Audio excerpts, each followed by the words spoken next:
My sister lived in my house for 6 years rent-free. Then she had my wife kicked out by cops and claimed tenants' rights as payback. Alright, so I don't even know how to start this without sounding like a complete jerk, but here goes. I'm 32 years old, and for the past 6 years my sister has been living with me. I guess you could say it was one of those situations where I wanted to do the right thing as the older brother. And it just spiraled from there. A bit of context. My sister, let's call her Jess, got pregnant when she was 19. I don't need to go into all the details, but it wasn't a good situation. She didn't have a lot of support at the time, and my mom, who raised us both as a single parent, wasn't in the best place financially or emotionally to help her either. So, being the big brother, I said, "Come stay with me." At the time, it didn't feel like a big deal. I had just bought a small house, nothing fancy, just a 3-bedroom, 1-bath kind of place, but it was mine. I had saved up for years to get that house, and I was proud of it. It felt like a solid foundation, you know. Jess was only supposed to stay for a few months while she got her life sorted out. I even helped her with the baby at night sometimes, and made space for her to feel comfortable. The thing is, a few months turned into a year, then another year, then 6 years. To be fair, Jess wasn't completely useless. She kept her area of the house clean mostly, and when her first kid got older, she helped with little things like groceries or cleaning up the shared spaces. But she never paid rent, not once. I didn't ask her to either, because at first, I didn't want to be that guy.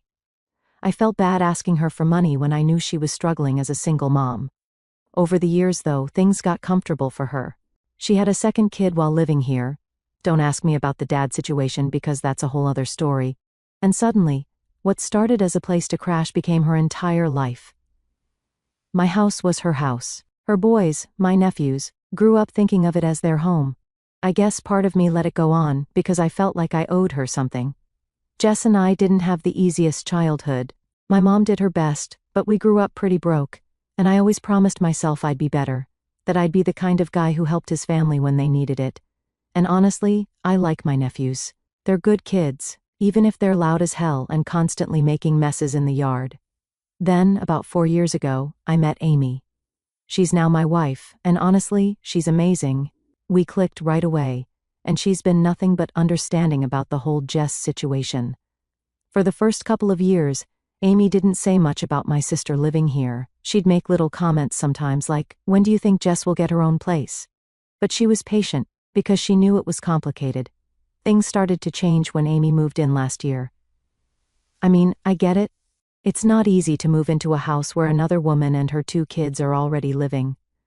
Jess and Amy were civil at first, but there was always this unspoken tension. Amy felt like she couldn't make the house hers because Jess had already staked out her little territory. So, here's where things started to go sideways. Amy has always been into gardening, it's her thing. She grew up helping her grandma in the garden and has always talked about how much peace it brings her. For the last year, since moving in, she's been itching to start her own little project. One night, a few weeks ago, after dinner, we were sitting around talking about the house. Amy brought up how she wanted to tear up part of the front yard and plant a garden that would bloom in the spring. She already had this whole vision, flowers, some small shrubs, and even a little bench where we could sit together. Honestly, it sounded nice. Our yard is nothing special, it's just grass and a couple of sad bushes. I figured a garden would make the place look better, and since Amy was so excited about it, I didn't see a reason to say no. We talked about hiring contractors to do the initial work, tearing up the grass, prepping the soil, and laying out the space. Amy wanted to take a few days off work to supervise, and make sure it was done exactly how she pictured it. I thought it was a solid plan and told her to go for it. Now here's the thing. In hindsight, I totally get where I screwed up. I should have told Jess about the plan. I mean, yes, it's my house, and I don't technically owe her an explanation for what I do with it. But at the same time, Jess has been living here for 6 years, and her kids do play in that part of the yard all the time. Even if it's not her space in the legal sense, it's been a part of her daily routine for so long that I probably should have given her a heads up. The problem is that Amy and I have such weird schedules that we barely saw Jess that week. She's usually around during the day when I'm at work, and by the time I get home the boys are in bed, and Jess is winding down. I didn't think it was urgent to mention the garden because I honestly thought she wouldn't care that much. Looking back, that was a dumb assumption. So fast forward to the day the contractors were scheduled to come. Amy had taken the day off to handle it. I was at work like usual, and I had no idea what was about to go down. The contractors showed up bright and early and started ripping up the front yard. Amy was out there with them, making sure everything was being done right. From what Amy told me later, it was fine at first. She said good morning to Jess, who barely looked at her, and then went about her business. But then Jess noticed what was actually happening. She saw the workers tearing up the grass where her kids play every day, and apparently she lost it. Amy told me the yelling started out of nowhere. Jess came storming out of the house in her pajamas, demanding to know what was going on. She accused Amy of ruining the yard and taking away the only place her kids have to play. Amy tried to explain that she and I had already discussed it, but Jess wasn't having it. From what Amy described, Jess was screaming. She started yelling at the contractors to stop their work and told them they didn't have permission to touch anything. Amy stepped in and said, "Actually, you don't get to make that call. This is our house." Jess fired back with something like, "I've lived here for 6 years. It's my home too, and you don't get to come in here and tear it apart." At that point, things got really out of hand. Apparently, our neighbor, let's call her Karen, because, well, you'll see, heard the yelling and decided to insert herself into the situation. Karen and Jess are pretty friendly. Her kids play with my nephews sometimes, and they've bonded over being single moms. From what Amy told me later, Karen came over and immediately took Jess's side, asking Amy what the workers were doing and why Jess didn't know about it. Amy tried to stay calm, but Karen wasn't listening. She ended up calling the police. Yeah, the police. I still can't believe it when I think about it. Karen called 911 and said there were unauthorized workers on the property tearing up the yard. She claimed Amy wasn't allowed to make changes because the owner wasn't home. The cops showed up pretty quickly because, I guess, in a quiet neighborhood like ours, they have nothing better to do, and things got even more ridiculous. Amy tried to explain that she did have permission because this is her home too, and we're married. But because I wasn't there to confirm anything, the cops told Amy she needed to leave for the night. They let her grab an overnight bag, and then literally escorted her out of our house. When I found out about all this, I was at work and completely unreachable. I work in a warehouse, so I don't have my phone on me during shifts. I didn't even know any of this had happened until I checked my phone on break and saw about a dozen missed calls from Amy. I felt like an absolute idiot. I left work early, jumped in my car, and spent the whole hour-long drive home just trying to process what the hell was happening. When I got home that night, I felt like my brain was short-circuiting. I walked into the house, and the first thing I saw was Jess sitting on the couch, completely calm, scrolling through her phone like nothing had happened. Meanwhile, Amy wasn't even there. My wife, had been kicked out of her own home, and my sister was acting like she was the victim. "Where's Amy?" I asked, trying to keep my voice steady. Jess looked up, all innocent. "She left," she said, like it was the most obvious thing in the world. The cops told her she had to. Her tone set me off immediately. I wasn't yelling yet, but I was close. "Why did you call the police on her, Jess? What the hell is going on here?" That's when she jumped into her story, all defensive. According to her, she had no choice. Amy and the workers were tearing up her kids' play space without telling her, and she had to do something about it. She kept talking about how she'd lived here for 6 years and how Amy came in and started changing everything without even respecting her. "You don't get it," Jess said. "This has been my home too for years. You don't just get to rip up the yard without telling me." I couldn't believe what I was hearing. My sister, who's lived here rent-free, who I've supported for years, was talking like she had some kind of equal ownership over my house. "Your home?" I said. "Jess, this isn't your house. You've been living here because I let you. I've helped you out for years, and you repay me by getting the police involved and having my wife kicked out?" That's when she pulled the victim card. She started crying, talking about how much the yard meant to her kids, and how they don't have anywhere else to play. I wasn't unsympathetic, I love my nephews, but the way she handled this was unacceptable. "You screamed at Amy," I said, my voice raising a little now. "You embarrassed her in front of the workers, dragged the neighbor into it and called the police. Who does that?" Jess stood up and started yelling back, like she was trying to match my energy. "You and Amy didn't even tell me. I had to find out when strangers were digging up the yard. You don't just get to change everything without talking to me first." I've lived here for 6 years, I have a say in this.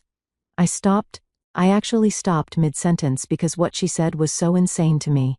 You have a say, Jess? You don't pay rent. You don't own this house. You've been living here because I've been helping you out. That doesn't mean you get to call the shots. And then she said it, the line that made my blood boil. I have tenants' rights. You can't just do whatever you want anymore. I froze. What did you just say? Jess crossed her arms and said it again, quieter but firmer this time. I have tenants' rights. I've lived here for 6 years. You can't just kick me out or change things without notice. Legally, I have rights too. At this point, I had to walk away. I couldn't even look at her. I went outside and sat on the porch trying to calm down. I could feel my hands shaking, not out of fear, but because I was so angry. Amy called me while I was out there. She'd been staying with her sister, and I could hear how upset she was. I can't believe your sister did that to me, she said, her voice cracking. I'm your wife, and the police made me leave our house. Hearing how hurt she was made me even angrier. I promised her I'd handle it. This is the last straw, Amy, I told her. Jess has to go. I went back inside after a while. Jess was still sitting there, acting like nothing had happened. I didn't sugarcoat it this time. You need to move out, I told her. She looked up at me shocked. What? Kicking me out over a garden? No, I said. I'm kicking you out because of how you treated Amy. I'm kicking you out because you think you have more of a right to this house than my wife does. This is my home, Jess, and you crossed a line. She started crying again, telling me I was being unfair, that she had nowhere to go, that I was choosing Amy over my own sister. And maybe I was, but at that moment, I didn't care. I wasn't going to let her keep disrespecting my wife and acting like she owned the place. I gave her a deadline. You have until New Year's to find somewhere else. I'm serious. I'll help you pack. I'll help you find a place. But you're moving out. Jess stormed off to her room, slamming the door behind her. I just stood there for a minute, feeling completely drained. The next day, I called a lawyer to ask about this whole tenants' rights thing. I didn't want to get caught off guard if Jess tried to fight me on it. The lawyer said that Jess might technically have some residency rights because she's been living there for so long. But since there's no lease and she's never paid rent, it would be easy enough to evict her. I just needed to give her proper notice in writing. So, that's exactly what I did. I wrote up a formal notice, printed it out, and handed it to Jess that evening. You're really doing this? She asked me, tears in her eyes. Yes, I said. It's time, Jess. I felt bad, of course I did. She's my sister, and I love her. But this wasn't just about the yard anymore. It was about respect, boundaries, and the fact that I needed to put my wife first. That night, I texted Amy and told her everything. She came home the next morning, and when I saw how relieved she looked to be back in her own house, I knew I was doing the right thing. Jess didn't talk to either of us for the rest of the week. She stayed in her room or took the boys to her friend's house. I didn't push her, but I also didn't back down. For the first time in 6 years, I felt like I was taking back control of my home. The next few days were tense as hell. Jess didn't say a word to me, and the house felt like a war zone.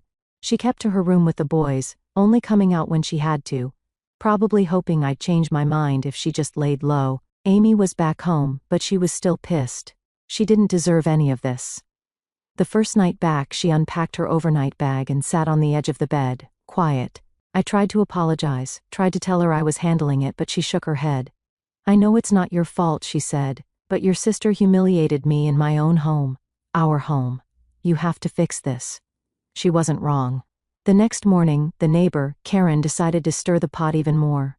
I was outside grabbing the mail when she came walking over, like nothing had happened. She had that fake smile plastered on her face, the one people wear when they're about to say something condescending. Hey, so, I just wanted to check in on Jess, Karen said, leaning against the mailbox like she owned the place. She told me everything that happened, and I just feel terrible for her. It's not easy for single moms, you know. I stared at her for a second, trying to keep my cool. Karen, I'm going to stop you right there. This isn't your business. What happened here is between me, my wife, and my sister. Karen blinked, like she couldn't believe I'd actually said it. Well, I'm just looking out for her. And, you know, she does have rights legally. She's lived here for... Stop, I cut her off. You called the police on my wife, Karen. Do you have any idea how messed up that is? Amy lives here. She's my wife. You had no right to get involved. Karen raised her hands defensively. I didn't know she was authorized to make those changes. That's exactly the point, I shot back. It's not your problem. You don't live here, and you don't get to decide what happens on my property. At that, her smile vanished, and she got this sour look on her face. Well, I guess I'll stay out of it then, she said, her voice dripping with attitude. But just so you know, Jess doesn't deserve to be thrown out over a garden. I didn't bother responding. I turned around, went back inside, and locked the door behind me. I was done being polite. Later that afternoon, I sat Jess down for another conversation because clearly, she still didn't get it. I found her in the living room, folding laundry while the boys played video games. I could tell she was avoiding me, but I wasn't going to let this drag out any longer. Jess, I said, sitting across from her. We need to talk. She didn't look up. I already know what you're going to say. Good, I replied, then this won't take long. I handed her the formal written notice I had printed out earlier. It was basically a repeat of what I'd said before. She had 60 days to move out, and I would help her find a place if she needed it. Jess finally looked up at me, her face red. You're really serious about this? Yes. I am. She let out this bitter laugh. Unbelievable. You're really throwing me and my kids out over some stupid grass? Do you even hear yourself? This isn't about the grass, Jess, I said, trying to stay calm. This is about how you handled the situation. You screamed at Amy, you embarrassed her, and then you let the neighbor get involved and called the cops. You crossed the line, and you know it. She shook her head, tears in her eyes. Where are we supposed to go, huh? You think it's easy finding a place when you've got 2 kids and no money? You promised you'd always be there for me. And that hurt. I won't lie, it hit me hard because it's true. I did promise I'd be there for her, but 6 years is a long time, and I realized that my help had turned into something toxic. I had given her a crutch, and now she expected me to carry her forever. I have been there for you, I said quietly. For 6 years, Jess. I've given you a place to live. I've helped with the boys, and I never asked for anything in return. But it's time for you to figure things out. You can't live here forever. She didn't say anything. She just sat there, crying softly. For a second, I almost felt guilty. Almost. But then I remembered how Amy had looked when she came home, how humiliated she'd felt when the police made her leave her own house. That's when I knew I was doing the right thing that night. Amy and I sat on the couch and talked about everything. I told her about Karen's little visit and how I'd shut her down. I also told her about Jess crying and how hard it was to stick to my decision. Amy put her hand on mine. I know it's hard, she said, but you're doing the right thing. I love you, but I can't live in a house where your sister treats me like I don't belong. This is our home, and she needs to respect that. She was right. Over the next few days, Jess started coming out of her room, but we didn't talk much. She avoided Amy completely, which was probably for the best. I heard her on the phone with some friends a couple of times, and I think she's trying to figure out where she's going to go. I even overheard her talking to Karen once, complaining about how heartless I was being. I didn't care. I was sticking to my guns. The neighbor issue was the final straw for me. I made it clear to Karen through a text that she was no longer welcome on my property. I told her that if she came over again, I'd consider it trespassing and would call the police myself. She didn't reply, but I haven't seen her since. Good riddance. As for Jess, the tension is still thick. She's quiet, and the house feels awkward, but I'm counting down the days. I gave her 60 days to move out, and I meant it. I love my sister, but this is my home. Amy and I deserve to live here in peace. At this point, I was sticking to my guns. Jess had her 60-day notice in writing, and Amy and I were trying to move forward with as little drama as possible. But because nothing in this situation could ever be easy, Jess decided to push back. A few days after I handed her the notice, she dropped a bomb on me. She'd been talking to a friend of hers, and apparently, that friend knew someone who worked in law, whatever the hell that meant. Jess sat me down and told me, very smugly, that she wasn't going anywhere unless I followed the proper eviction process. You can't just hand me a piece of paper and expect me to pack up my kids and leave, she said, crossing her arms. I've looked into it. I have rights. I tried to stay calm. Jess, what are you even talking about? You're living here for free. There's no lease, no rent payments, nothing. I gave you 60 days out of courtesy. She shook her head. Doesn't matter. I've been here for over 6 years. That makes me a tenant legally. You have to file for eviction. You can't just kick me out because your wife doesn't like me." I couldn't believe this was happening. My sister, who I'd taken in for free, supported, and given a home to, was now talking about tenants' rights like she'd been some kind of paying renter this whole time. I didn't know what to say, so I just walked away. I needed a minute to cool down and figure out my next move. The next day, I called my lawyer again. I explained what Jess had said and asked if she was right. Turns out, in a lot of places, someone who's lived in a house for a long time, even if they don't pay rent, can establish residency rights. It's a gray area, but technically, I would need to go through a formal eviction process to get her out if she refused to leave voluntarily. "You're kidding me," I said to the lawyer. He wasn't kidding. He told me the good news was that Jess didn't have much of a legal leg to stand on, since there's no lease agreement or rental payments.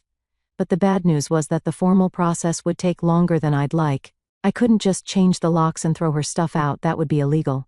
I had to do this by the book. So that's what I decided to do. The next evening, I sat Jess down again, this time with a printout of the legal eviction notice I'd filed. I explained to her calmly but firmly that I wasn't backing down. She was leaving. I was giving her the time required by law, and I would help her pack and find resources for single moms if she needed them, but this wasn't up for debate. She scoffed at me. "You'd really go through all this legal eviction against your own sister? Jess, you made this choice when you called the police on my wife and refused to take responsibility for it," I said. "I'm not the bad guy here. You're the one who crossed the line. I've been more than generous with you, and you know it." She didn't respond. She just glared at me like I was the devil and stormed off again. For the next couple of weeks, the house felt unbearable. Amy and I tried to keep to ourselves as much as possible, but there was this constant tension in the air. Jess would barely look at us, but I'd hear her on the phone at night, talking to friends about how cruel I was being. One day, she muttered loud enough for me to hear, "I guess family doesn't mean anything anymore." It stung. I'm not going to lie, it really hurt hearing her say that. I started second-guessing myself. Was I being too harsh? Was I really the bad guy for kicking out my sister and her kids? But then I'd think about Amy, about how she had to pack an overnight bag and leave her own house because of Jess's outburst, and I'd remember why I was doing this. This wasn't just about a garden anymore. It was about respect and boundaries. Two things Jess clearly didn't understand. Amy, to her credit, was incredibly patient during all of this. I think part of her knew how hard it was for me to kick my sister out, even if it was the right thing to do. One night, we were sitting on the couch, and I just let out this huge sigh. "I feel like the worst brother in the world," I admitted. Amy turned to me and grabbed my hand. "You're not. You gave Jess 6 years of your life. You helped her when no one else would. But it's not your responsibility to carry her forever, and it's not fair for her to treat you like this, or me." She was right, and I knew it, but that didn't make it easier. As the weeks ticked by, Jess didn't make any real effort to pack or look for a new place. I knew she was dragging her feet, hoping I'd cave and let her stay.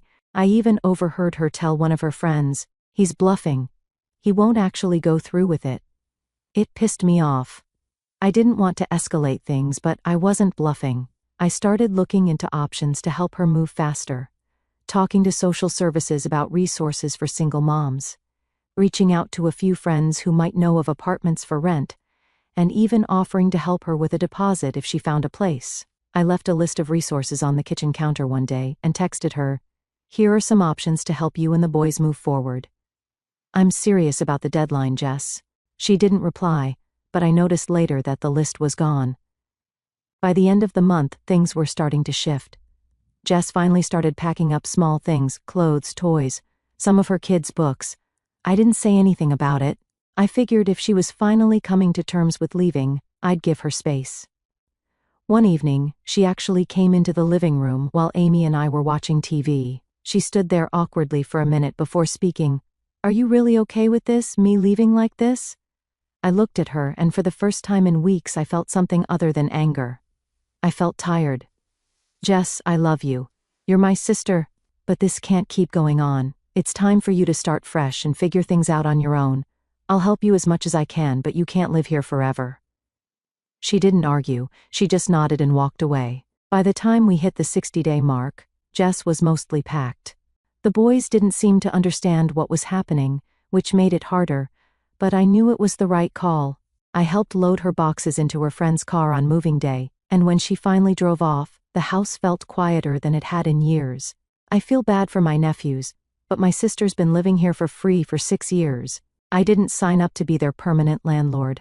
I guess I just want to know, am I the a-hole for finally telling her to leave?